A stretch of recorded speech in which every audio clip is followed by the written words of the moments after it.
Welcome to A Bit of Board Games, a casual podcast documenting the many failures and hopefully successes of Waffle Games, as we learn the ins and outs of board game design and self-publishing. Join us on this journey as we talk about a bit of life, a bit of design, and a bit of board games. Welcome back to another episode of A Bit of Board Games. I am your host, Steven, and this is episode 74. And today is September 20th, 2023. With me today is not Trevor, nor is it Ralph. Nope. But it is the one, the only, Jesse Hopper. It is I. Yeah. Anyway, yeah, they were. Ralph's got a crazy work going on right now. Okay. Trevor's got some other stuff happening right now also. And this was the only day we could record, but then it was also the only day. Well, it happened to be another day they couldn't record. Kind of last minute, but yeah. Anyway, so that was that. We're here. It's an episode. They bailed on you. We're doing this, but fear not, I am here. Yeah, I was prepared to monologue and do a solo episode. I think I've done that once before. It ended up being. I'm like, okay, I can just give updates on stuff. It'll be a shorter episode, but I can do it. I can just listen to my own voice for a chunk of time. So Everyone likes to hear themselves talk, buddy. Yeah, a lot of people hate their voice. Maybe like they hate hearing themselves, like recordings of themselves, because it always sounds different. Mm-hmm. Maybe I'm just more used to it because I've done a lot of voiceover work and like we were forced to do that in college and everything. But I'm like, oh, it's a pretty good voice right there. So, I mean, people literally pay to hear my voice because I did that audiobook. So, right, I know. I think that's true. Yeah, it's a little nice positive shot to the ego. You know, that's right. I can't remember when we recorded last week, but I did finish that audiobook that I was doing for a freelance project. I think I can't remember if I updated that. That's all we'll say. Probably not gonna do another one of those. It was a lot of work, and I gotta focus on board games. So it's funny that you say that because when you did the first book, you also said to me, "I'm never doing that again." This was a way better experience. The first one, I think, was in 2016. It's a while now. It's 2016 or 17 or something. Well before kids. Wait, no, it couldn't have been that long because I was in this house. Yep. Because I recorded it here, and I moved in this house 2019. Yeah. So it must have been that summer of 2019. Because then the next summer, I think we had Cece, my daughter. 2020. You recorded it before I got married? In summer 2019? Yeah, because I got married in September. I guess so. Yeah, I think I finished it. Well, I finished it in October of that year. But I was working on it for like 4 months throughout that summer. Okay. Well, yeah, because we had, then Cece was born the next summer, so I definitely didn't do it then. So it was during summer, because I remember we missed out on a lot of camping trips because I was trying to finish stuff up, and that was super stressful. And time flies when you're having kids, bro. Yeah, it's nuts. Time flies when your time is sucked away from you. That's right. Anyway, guys, I went to a convention this last weekend. To guess what type of convention it was. It was a board game convention. Oh, he went to a board game convention. I was waiting. I was like, was it something I wasn't anticipating? Like, do I know where I went? Yeah, it was a board game convention. Another Denver one, called BCon, put on by Mr. B Games, which is a game publisher out here that I hadn't heard of before. So I think they're a little bit smaller. Are like local conventions often put on by publishers like that? Not always. Sometimes it's like, what was the last one? Sometimes it's like organizations that put them on, or like game design groups. So there's like there's another one that was like right in my town, actually, not even in Denver, but in Colorado Springs, or right outside. Put on by the Pikes Peak Gamer Association. I don't know. Okay. But like those are like smaller conventions. And like the big conventions are put on like that organization that the convention is named. Like they are an organization that's what they do, is put on that convention essentially. Okay, I see. Like Gen Con and Origins are like two of the biggest in the US. Or two of the biggest in general. And like I don't think they're tied to a specific company, but like, you know, they've got sponsors and like people pay because it's like ridiculous amount of people that show up there. Yeah. So anyway, this one in Denver, smaller than the previous one that I went to, but more focused on board games. Whereas the previous convention I went to, Tacticon, was kind of more RPG focused and war game focused. Okay. Because so like they had like a huge room that was like just full of like terrain and maps and things for like D&D and Pathfinder, like miniatures and stuff. Yeah, and like they had Star Wars themed like villages like built. Oh, and like no people had like way. huge like trees and like little dome buildings and like the desert stuff, like Tatooine so almost cool. looking things. For those who may not know, I am very much into Star Wars, which is why Steven specifically brought up the Star Wars thing. Right. Yeah. There's even a guy like who apparently he does this at a lot of places, but he does like, I don't know exactly what the thing is, but he runs these games. It's not like a full RPG, but they're like mini sessions, and like on the table is this huge like starship in the middle, and I don't know what it is or how it's playing. You didn't ask him? I met him at one point. I was busy trying to do my own game. But he had a bunch of like droids like set up outside, so it was like a Star Wars thing that he was doing. Like I don't know if it's like an encounter or just like a simple game. I don't fully know. The next time he's at all the local conventions apparently, so I'll have to ask him about it next time.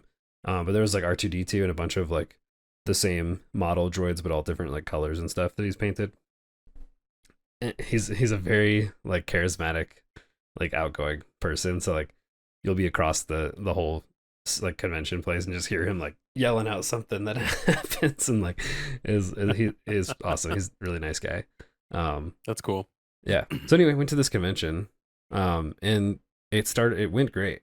Like first thing, I walk in, like I'm already registered, so I get my badge and everything. Nice badge. Got my collection over there of my 2 badges.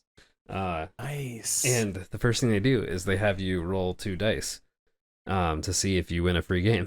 So if you get above a 6 on these 2 D6s, you get a free game off the shelf, which is like a bunch of games that they've like Mr. B published games, and like a couple of them I'd heard of. There's some other random ones too, not all just Mr. B. And I roll, and I got a 3. So I didn't get a game. But he was like, "Is this your first time?" I'm like, "Yeah, it's my first time." He was like, "Roll again." And I rolled and got a 6, and so I got a free game, which I got. Cool. This game called Thera. And essentially, I don't fully know, but how it was described is that like it's the aftermath of this ridiculously huge volcanic eruption. And you're clearing ash from places to like gain resources and stuff. That's the extent that I know about it. Okay. So yeah, right away I go in and get a free game. I'm like, well, that's cool. I like free stuff, especially free. All right, we're off to a great start. Yeah. Started wandering around, ran into a couple guys that I had met last convention I went to, and chatted with them for a bit. The guy that works for the What's Games manufacturer was there, and then a couple of other designers that I ran into last time. We chatted and I just got the lay of the land, and went to the table because I had set up events to playtest my game, and set my game up. Some people kind of showed up. I ended up playtesting like at 11 that morning, a 3-player game with myself included. It was almost a 4-player game without me, because 2 people had signed up, but then like they came and the guy was like, "Oh yeah, my friend couldn't make it," and then there was a guy that walked up to play, and but then we were waiting for the guy who had signed up on the event, and then the guy's like, "Okay, I'm gonna go inside and like I'm gonna see what's going on there, make sure I'm not like late for another thing he was trying to do, and he never came back. So bummer, dude. Anyway, just the three of us played, and overall it went great. It was only like an hour and 15 minutes, so it was like great timing on that, and played smoothly. Like there were some things like, this is what a lot of the playtesting is going to be, is like random things that come up that I haven't thought about, because it's, a lot of other, like just seeing things interact in different ways. So like whether it's cards that come up and combo with each other in a weird way, or like if a certain cards come up, how that functions with some of like the passive upgrades you might get, or like there's a lot of variability, and so with that, like there's gonna be a lot of things that come up that don't work, and so we don't want to like make the game the same throughout. We don't want everything to feel the same, so we want variety, but at the same time we don't want too many things that are going to be like way OP or broken, or just like there were a few cards that like the cards were essentially pointless because of some changes we had made, and so like, oh, that doesn't work. And so there's like some things that happen like that, and we tried a new rule this time where one of the actions you take, you draw 2 cards and you get scrap for that action. And the previous time I had played, which was at the last convention, we all had like so many cards in our hands because we would do that action, because you also just do that action a lot to get extra scrap.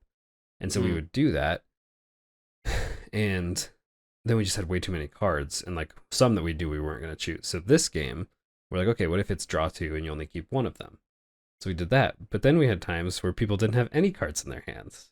And so then it's like, okay, well, like now I can't do anything. So I did another playtest later that day and changed it again so that you draw 2 and keep both. But at the end of your turn, you can only have 5 cards in your hand. So I did like a hand limit. So like, hey, you can still keep both of those cards, and that way you can have more than 5 in your hand, but you have to craft that turn. And if you don't, you have to discard down to 5 at the end. That seemed to work well. So anyway, first game, one of the playtesters didn't seem like she was super into it. She's a game designer too, but I think she's more into Euro games and like other things that are not this game. So I don't know if it was that or what it was. She's like, didn't seem like she was having a good time. So that kind of was like, like cool. And like, we didn't even like finish the game out. We were like 2 or 3 turns away from the end. She killed me. And then she was like, okay, I concede. I was like, what? She's like, well, like, I don't have any cards, and like he's got these attacks. Like, I know I'm gonna die. I'm like, okay. I mean, like, we can, like, you don't want to play it out, or like, it's not to just like see if you win or not. Like, playtesting is to see how the game plays. And so I feel like I was a little frustrated throughout the day of the tests I did, because it seemed like people were there to just like, oh, let's just play this game. Where it's like, so in this I learned a lot, which I'll go over in a little bit. So when you sign up for a convention like this, are you going in with the expectation that you are helping people play test? Like everybody is kind of aware of that? So that's not no, not in general. Okay. Got it. The main convention is a board game convention with just like an open, like tons of tables where people can just come and play games. That is the majority of what the convention is. And so like most of the time they're there with friends, or they meet up with people, or just join random games. They're like, I want to play this game. This game is here for like that we can play. And it's like all the popular games are there. There's a huge library of games you can just grab off a shelf and like go around and try to find people. There's also like organized tournaments with certain games you can play too. And then there's people like me that are game designers that will go to these to play test and get feedback and other people playing. Sure. And so with that, it's hard because the environment is like people are just coming to play games, but our specific, niche there is to try to make our games better and play it. And it's like, it's a prototype, so it's not going to be a fully polished game. Right. But when I made these events, I clearly say in the description, like, hey, this is a prototype. We're trying to get feedback and improve on it, and do stuff there.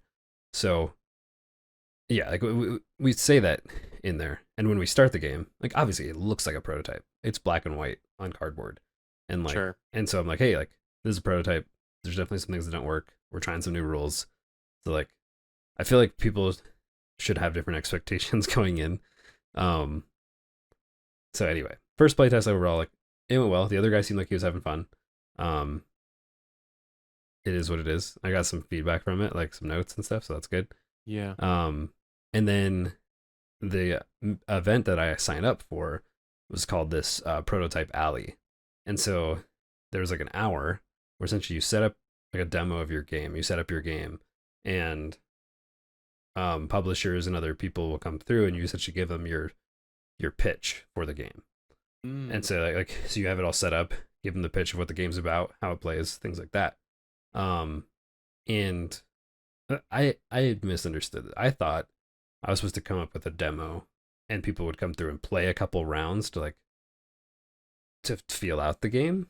Okay. But that was not the case. It was just telling people about the game, and so like one of my buddies there, who's working on his own game, he sat up next to me, and we're kind of like, when are the people coming? Like, because there were two different rooms that people were in. So I asked like the people in charge, like, oh yeah, like they'll make their way out, and you can give them like pitch your game and stuff to them and whatever. So like it was good. It was good to just kind of find a way to explain your game in a pitch format, like elevator pitch type thing. Do you think that having to do the pitch gives you any other different perspective on like the things that the game might need, or the things that are good about the game when you're doing an assessment that's not strictly like playing the game? Not things that it needs, but it definitely gives a good way of like the core, like to be able to describe the core of your game, which like when we run a Kickstarter or have promotional materials or things like that, like we need to be able to give people the idea of the game in an interesting way in as short of a like form as possible. Right. And get them excited about it while Right. they can't play it. Right. So one of the other designers I met there, I got a term from him that I'm probably going to use to describe the game, which is that it's a battle crafting game. Which I thought, I was like, that's pretty good. That's pretty good. That sounds term. Yeah, I like that. As opposed to it like, makes sense because, at the very least. Yeah, because like the main game, you're battling, and you're doing that by crafting. So it's like battle crafting. Whereas before I was like, it's a competitive crafting card combat game or something. Competitive or a crafting card battler is something that I've said. So it's been like a battle crafting game. I'm like, oh, sick. That's great. Yeah. We'll see. I'll still need to toy around with a bunch of that. Anyway, during this pitch, so pitched it to the guy from Mr. B Games, the main guy there. And he was like, "Ike, what are you looking to do about like with this?" And like, "Oh, we want to self-publish next year." He's like, "Very cool, like cool, like, you know, we have." He's like, "If you guys want to, if you're doing like fulfillment and you need warehouse space and everything like that after." He's like, "We have like a huge warehouse in Kentucky, and so like, we could like use them to do warehouse stuff." So like that was cool. And then the second guy that came through was his name's Mark Streed, and he's a board game reviewer from the Dice Tower, which is like the biggest board game, the longest. It's been around for the longest, and probably still the biggest board game like YouTube channel, media content thing for board game reviews and stuff. Okay. And so this guy lives in Fort Collins in Colorado, and so he comes down to this convention and like give him the pitch and chat, and he's like, yeah, if you like, I'll have my person contact you, and you can look at our kind of list of offerings that we have, and like when you have a Kickstarter ready, like we can do Kickstarter preview video for you, and like I'm sure it costs some amount of money. Right. But it's just cool making that connection and meeting him. And yeah, that's awesome. So that was cool. And then finally, so after that, a fire alarm went off in the hotel convention center, and everyone just had to leave all their games and just leave the building. Gosh. So we're all just like, do we like, this is my only prototype of the game? Like, the fire alarm. Not the only one thinking that. Dude, everyone. We're all just like, what? what do we do? I'm like, I ended up just being like, it's probably gonna be fine. Like everyone here is kind of in the same boat, and like I don't think anyone's just gonna like grab the loose pieces of my game as we leave. I don't know. So I left Right. it.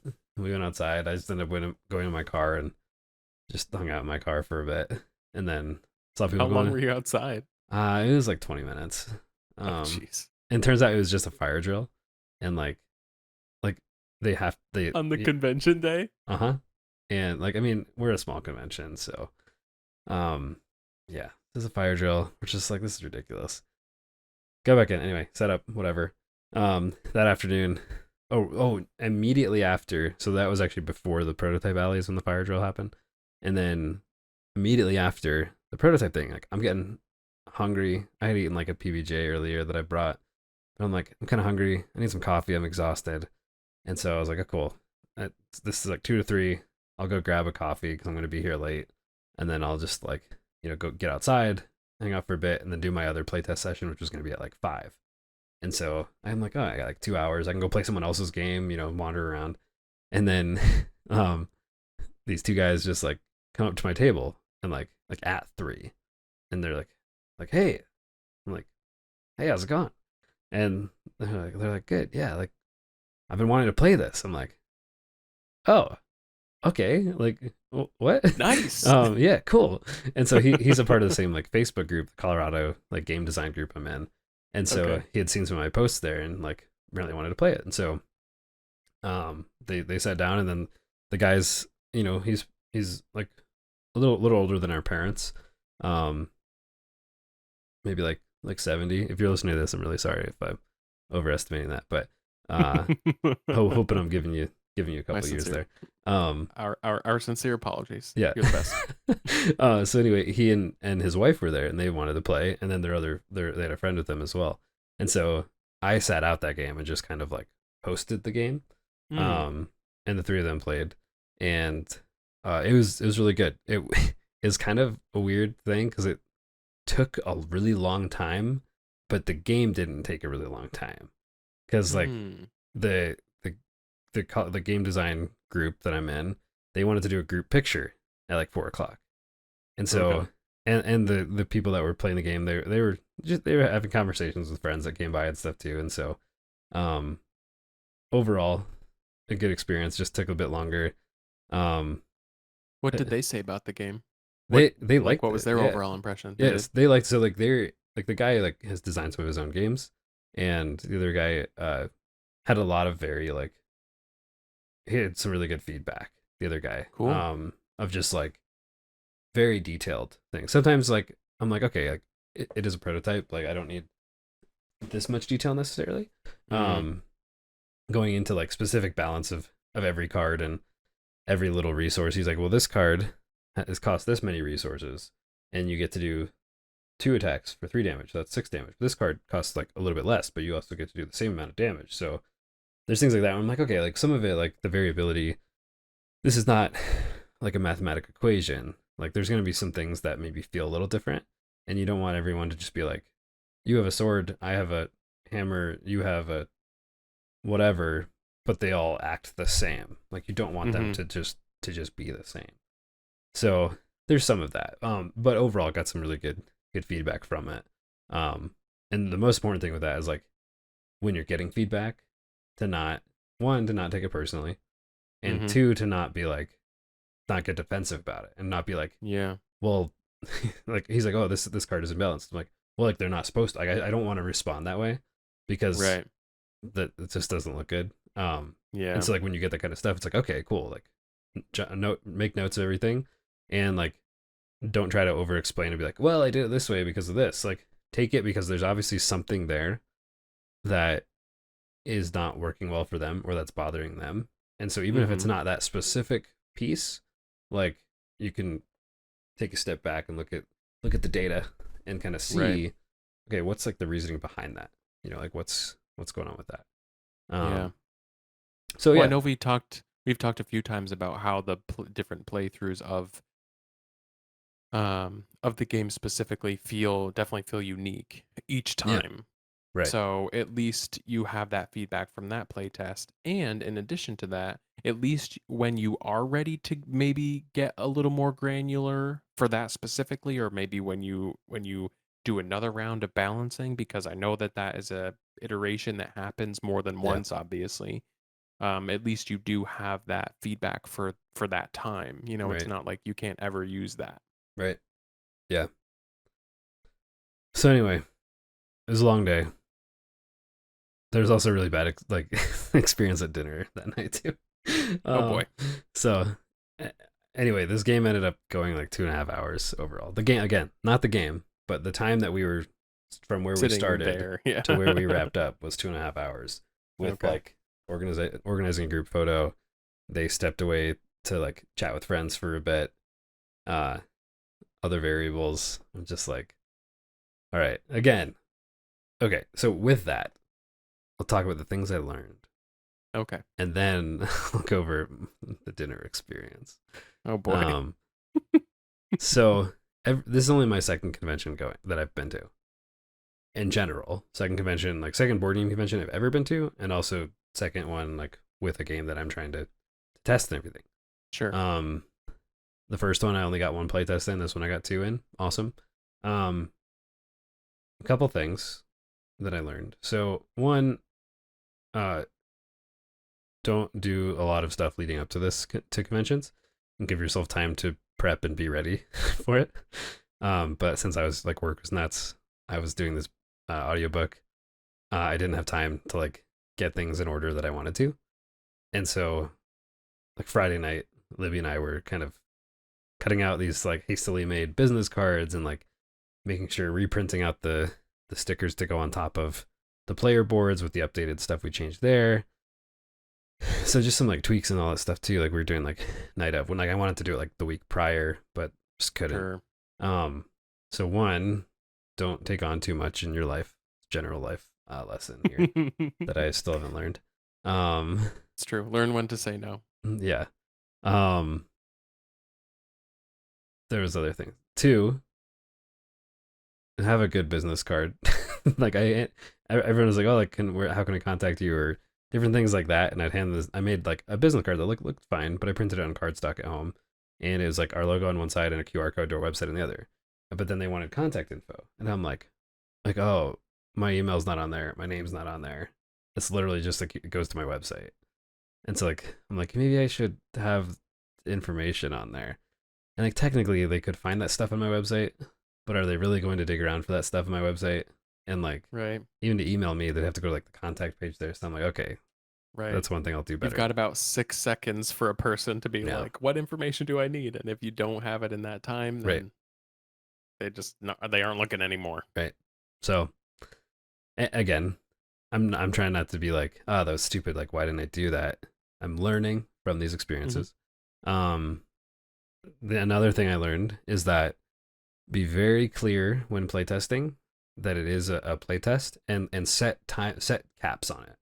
Like be like, hey, we're gonna play this game, but we have a hard stop, hour and a half in or something, and like if we don't finish, we got to cut it off just so I can get ready for a next session. Because like my goal here is not to just play through the entire game. My goal is to get as many different people in the game to like find stuff that's working or not working. Right. And so like at these types of events where there's a lot more pool of people you can do, I think that's like one of the biggest things is have that like hard cap. Because like, again, 2.5 hours, I'm like, initially I was like, oh, like we started at 3. I'm like, okay, maybe I'll get like a third playtest in today. And like I would have, because I had talked to other designers that we were gonna all play later. But because this went on longer, and I didn't like I wanted them to have a good time, and they did. They enjoyed it. But like I didn't want to like cut it off. And so I'm like, okay, next time I need to have this more structured and ready to do that.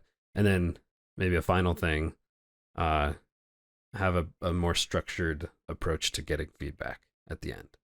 I have like some questions that I ask. It's like, okay, how was your overall experience? Like whatever they say, cool. Okay, like, what did you like about the game, and what didn't work well? Kind of like I asked you this like when we did our recap and stuff. Yes. Yep. So I kind of have these general questions. And then I'll follow up too if they're like, oh, like this part didn't work. I'm like, okay, like what about that, or what are your thoughts on like how it could be better? Um, If you've made recent changes, do you ever ask about those changes specifically? yeah, Like, yeah, yeah, how do you feel about the scrap, or how do you feel about the infection dude, thing, corruption, I removed right? corruption entirely. It's gone? Well, like it'll probably be an expansion at some point. But the last convention I went to, when we were playing it, like some of the feedback at the end, they were like what? They're like, I think the game would still work just as fine without corruption, and the corruption mechanic was still kind of funky. We are still trying to figure some of that out, Yeah. and it felt weird to like have to use an action in order to cure your corruption. Okay. And there's a bunch of things tied around it that were just kind of Sure. convoluting stuff. So we're like taking that approach of like simplifying, streamlining. They're like, I think the core game would still work just fine without this. And then this lets us in the future really hone that in more and put it out as an expansion that adds this unique mechanic and flavor to the game. So Interesting. yeah, so for this convention, I just took it out. Like I took there was like 15 cards, and I removed them from the game and changed the player boards. There's nothing to do with corruption on there, and like honestly, there's nothing missing about it. Like the game felt solid, whole, complete, like good, and it was just one less thing for people to learn and like have to deal with, and like especially when it was like a main part of your actions before of like cure corruption, and when you're corrupted you take damage, and like it's part of your main phase where you have to like check it every turn. And it's Right. like when it's not that prevalent in every game, why do we have these core actions based around it? Yeah. So yeah, I forgot about that, but yeah, we took it out entirely, and it played great. So I think that gives us some flexibility for that, and we've got some ideas on like if we do introduce it as an expansion later on. um, we thought about what if corruption is just a status effect rather than like it just tracks down your stuff. And so like you're corrupted 3 times, okay, you're corrupted for 3 turns, and at the beginning of each turn you now have to roll a die to see if you take no damage, 1 damage, or 2 damage, and you have to do that however many times you're corrupted. That way it's like, hey, here's a cool new corruption die with these new cards, and there's nothing on your player board that needs to change with that. It's like a simplified version of it that's still, and like maybe the dice roll is not the way to go. That's the current idea. But the general idea is if it's like a status of like you are corrupted or you are not corrupted, Sure. and finding ways to escalate that and whatever too. Okay. So anyway, That sounds cool. yeah. So good feedback, good changes. Some things we still need every time, things we need to tweak and adjust. Right. Well, that's why you're there. Right. So I think if work settles down someday, hopefully I'll be able to kind of like have some headspace to work on that stuff, and then update Tabletop Simulator. We can play again because I want to play it again. Me too. Especially with these Me changes. too. I was just thinking about the other day. I was like, yeah. I wish I was playing. And I've had a bunch of people like from like the main coffee shop that I go to. I've got a lot of friends there. Like when I work during the week, sometimes I'll go to a coffee shop. I've got like a lot of friends that like want to play it that have not played it. And I'm like, yeah, Really? I'm like, well, like I can't right now because it's kind of broken, and like I'm in the middle of refining stuff and I don't want to just play it how it is. But that's another thing. Like I didn't get to all the changes I wanted to make before this convention, and it still played fine. And so like I think part of that, like I knew certain cards, like I had changed the wording in the document, but like the printed card, I didn't reprint cards. I don't want to do that every time because like it's expensive. And so like I knew certain cards just had the wrong wording on it and like didn't work. So like when they come up, I'll be like, actually that card does this. So like playing a surprise. Yeah, right. Like playing a broken version of the game, like is still better than just not playing, and it's still gonna get good feedback. So it's like, and I mean, not for nothing, but the last time we played was based on the sound, or by the sound of it, is a completely different version of the game. Yeah. And we had a ton of fun playing it. Right. So, right. And I mean, that's more playtests. That's more opinions and feedback and people that are going to be excited about it. And oh yeah, I don't think that'll hurt you. Yeah. All right. Final story. I'm ready. From convention day. So I've kind of have like my group of designer friends now. That I met at the last convention. Ooh, sounds so fancy. Dude, I know. So prestigious. The designer crew. I don't know what to call it. Posse, perhaps? Yeah, the design posse. The board game bros. That actually might be like a YouTube channel or something. I feel like someone has that. Anyway, a couple designers that I met last time, the guy from the manufacturing guy, and yeah, we clicked well, and like we got dinner at the end of last convention. So this convention, we're like, hey, let's go grab dinner, and so we went to the hotel restaurant. Met another designer, so there's like a fourth guy this time that I just met. He's a cool guy too. Dude, his 9-to-5 job. Sorry, this is a very side note. His 9-to-5 job. Well, I don't know if it's a job. He was like, hey, like if you ever want me to test your game or play on like Tabletop Simulator or whatever, like let me know. I generally just do it from 9 to 5. But if my wife's interested, we could play in the evening. I'm like, you what? You play games from 9 to 5? He's like, yeah. I'm like as your job? He's like, yeah. I'm Go like, on. He's like, how do you do that? He's like, I don't know. Like my wife and I, like we bought our house in 2013, paid it off, have no debt. Like they've got like 2 kids. Like she works, and he's like, yeah, we don't have a lot of bills, and so he's like, I didn't want to have like a regular job. And, like I did that I was like an engineer for years, and blah blah. We were good at saving. I'm like, what the heck? Like you just casually like, oh yeah, I just I can just game from 9 to 5 or whatever. So, man, I know. I'm not a little bit jealous about that one, dude. Yeah, very very much so. Anyway, at dinner, it's like a American restaurant, burgers, whatever, salads, things. It seems like a decent restaurant. Type. Yeah. It's like in the hotel. Got it. And so like we go get seated. Cool. We wait. No one brings us water at all. Finally, a server comes over and it's just like, hey, like, you guys know what you want? And we're like, no one's given us menus yet, so could we get menus so we like know what food you have or like what beer, and like she kind of makes some jokes. She's older. She's an older lady. Okay. A little bit sassy too, and she brings over menus.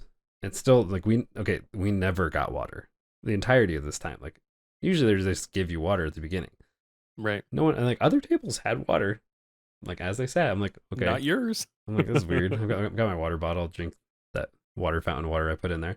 And so anyway, finally get there. We all like order a beer and like ready to order food. Sit around, wait a little bit. Comes over. There's the beers. Great. Here's the food we want. We're all getting burgers. We sat there for an hour without food, and like we checked in. Like a table that sat after us got their food before us, and then we went up and we're like, hey, like we started playing a card game at our table. We went up and we're like, hey, like, and we had finished our beers. She was like, hey, do you guys want another beer? We're like, yeah, like we've been waiting. Also, our maybe food, the burgers, and we'll get second beers. And like, took a long time for the second beers to come by, and we like checked multiple times. We're like, where's the food? She's like, I'm so sorry. And we're like, we didn't trust that she actually put the order in. I think she did because we got our food. But then like the manager comes over and brings our food, and she's like, here you go, guys. Hope you enjoy. We're like, all right, cool. We're just starving at this point, but that's fine. It's been like over an hour. Eat our food, whatever. It's fine. She was like, oh, do you guys want ketchup for your fries? We're like, yeah. And that was another 20 minutes before that came. We had like finished the fry. She's like, here you go. We're like, what? Like, okay. Anyway, get to the end. I have an hour and a half drive to get home after this. And oh shoot, yeah, and it's now getting close to 8 o'clock, and she like you've been out all day, so stops you're by. falling Yeah, asleep at the I'm table. exhausted. Never got my afternoon coffee because people were playing my game, which is I guess a good thing. I'm like, hey, like, can we get the checks? Because like we also wanted to eat dinner and then go and like play a game together, and then I was gonna head out. We're like, oh, let's go play something, and that didn't happen. So Right. we asked for checks. A half hour goes by, and we have our checks, but she never came back to for us to pay. And Yeah. so we're like, dude, like, what the What the heck? heck? This is ridiculous. At this point, I'm like, I'm driving home soon. I did not drink my second beer, and I'm like, hey, like, she finally comes over. Like, we're like, we went up there, and we're like, hey, like, can we pay? And she's like, oh, she's like, okay, and like, that's it. And then so like she left and like did not come and collect stuff. Assistant manager is out, and like we're like hanging out by like the host stand, and he's like, hey, like, can I help you guys? We're like, yeah, we've been waiting to pay for like a half hour. No one's come. He's like, are you serious? And so he went back, figures blah blah blah. Comes back out. She's like, hey guys, like, I'm gonna reprint your checks and blah blah blah. Because I'm guessing they were gonna give us a discount, because we had just waited forever. And it was, we were there for over 2 hours just waiting. Oh my Or gosh. like from sitting down to leaving, and like, yeah, But still, burgers and fries. yeah. Shouldn't that take you maybe an hour? Like the Right, whole time? right. Anyway, she brought checks out, and the guy from the manufacturer ended up paying for all of us. He was like, business expense, because we're all potential clients. So, and like, okay, it's pretty great. sweet. I'm getting a sample kit for materials soon from him, and he's sending like we're gonna talk about getting like a quote together for game, and like what it would cost to manufacture and all that too. So it was a worthwhile time. That's sick. Yeah.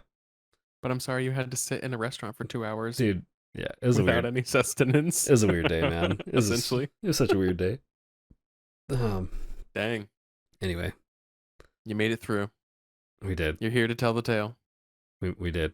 Man, I guess we're at time. I spent that whole time just chatting. Thanks for letting me talk to you about my experience.